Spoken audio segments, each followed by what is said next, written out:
G'day guys, so sitting down here making some homemade security pins.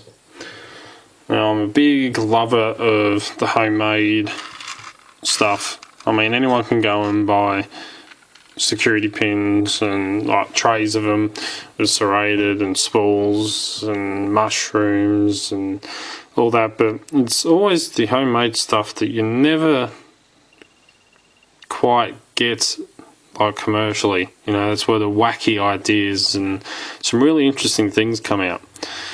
So I uploaded a few photos of some of the pins that I've just been making, and I had a guy comment on there asking what are my tips for a person that's just starting out, like a beginner pin maker. So I thought, well, that's actually a really good topic for a video, so decided to make a short little video for it with just a few tips that I have for someone that's starting out making their own security pins. Now, my first tip, and it's one that I can't emphasize enough, is use a Dremel to make your pins. Don't go using a drill. Now, the reason why I say that is because a drill rotates at a much slower rate than a Dremel does.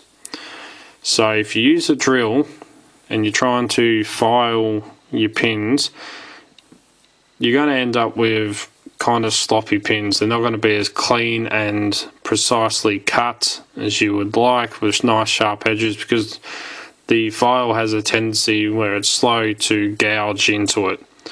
So that's why I recommend using a Dremel. The other reason why I recommend using a Dremel, if you can see here, is you got a nice flat surface as your guide. So on the end of the Dremel here, now this is the extension part, it's like a pen grip extension.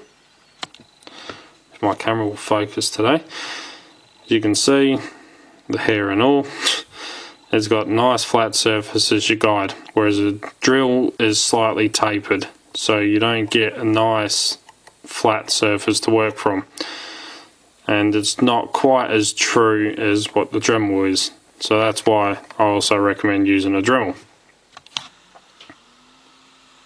So that's my first tip, use a Dremel. Second tip is take your time.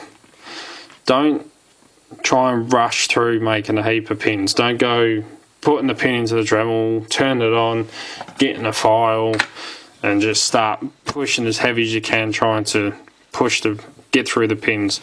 That will either cause damage to yourself if you slip and cut yourself, or you're going to end up launching the pin out the end of the Dremel, which I have done in the past, and you're going to go too deep too quickly on your pins and might end up cutting all the way through them or damaging something. So little tip, and one that I always follow, is take your time. It's not a race.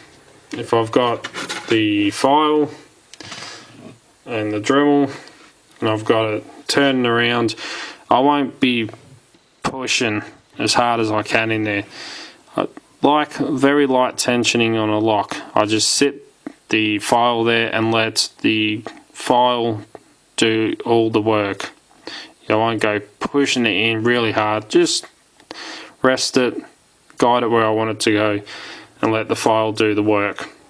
That way you end up with much smoother, sharper, nicer pin at the end of it. So that's tip number 2. My third tip is try new things with making pins. Don't think you have to stick to the old files. I mean, I've got a big selection of files here, and I admit I use these quite a lot, but I also experiment with making serrated pins. So instead of just using like the finest file I can get my hands on, I've been mucking around and talking to a few people. Some of them have come up with some great ideas what they use. One person said they use a jeweler's saw to make a serrated pin. because the jeweler saw is a very fine saw blade, and it makes a nice sharp, very thin serration. I have in the past used a multi-tool knife. So I took the serrated knife on one of my multi-tools here, and you can probably see the scuff marks on it where it's been used, but it was the right shape. If I can find just a standard pin here, it is actually the right, try and hold this, pretty much like the right shape for the pin on this one. So I used to make a nice thin cut in there, but then I found even that was a bit thick for some of the ideas I had. So one other person recommended a scalpel, if you can get your hands on one of these. So I've used this one. You can probably tell by the blade it's a bit on the blunt side. You've got a very fine thin edge that you can use to cut a serration, or the tip's super fine, so you can use them to make serrations, or even razor blades. Again, try not to cut myself getting one of these out. I just nearly did. You probably see I've been using this one as well, but again, very thin blade to a razor blade, so it makes nice thin serrations. And because these are hardened stainless steel, they actually cut through the pins quite easily, because the pins are a lot softer than the actual razor blades, so they cut through it very easily. And that's another tip why you take it nice and slow and easy, because if you slip with one of these, you're going to do yourself quite a bit of damage. So experiment with new ideas for making pins rather than just the files. So that's tip 3. Number 4 is practice makes perfect. So as they say, practice does make perfect. When I first started trying to make pins, I stuffed up more pins than anything and made some of the most ugliest pins you could ever wish to meet, or see I should say. But as I practiced more making them, I got better at it. And I'm not saying I'm like perfect now, but I'm a lot better than if you look at some of my earlier pins. But practice at it. It's the only way you're going to get good at making pins. Once you get the basics down, so start off making your basic pins, such as your spools, your serrated pins. Camera will focus. Come on. No, focus on the pin. Making your serrated pins, which you can kind of see there, but my camera won't focus. What else? Oh, I did have some T-pins somewhere.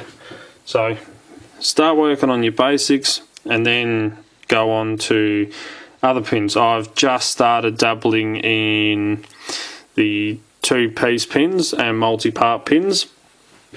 I'm not confident in making them just yet, so I'm going to keep practicing on them, and I may do a video in the future of making 2-part pins. But once you get the basics down, it's like riding a bike. Once you start off with the training wheels, and you, after a while, you end up getting rid of the training wheels and you'll be able to ride on your own. So number 4, practice. And finally, number 5, have fun with it. Is one of my biggest things, like the candlestick pin I made here. If my camera will focus. This one, I just started filing into a pin. Didn't have a game plan or anything, just random, and come up with one that looks a bit like a candlestick holder, and I even put a well in the top, just here, So I'm going to actually make another part of a pin that sits in and comes out of there, so it looks like a little candlestick in a candlestick holder.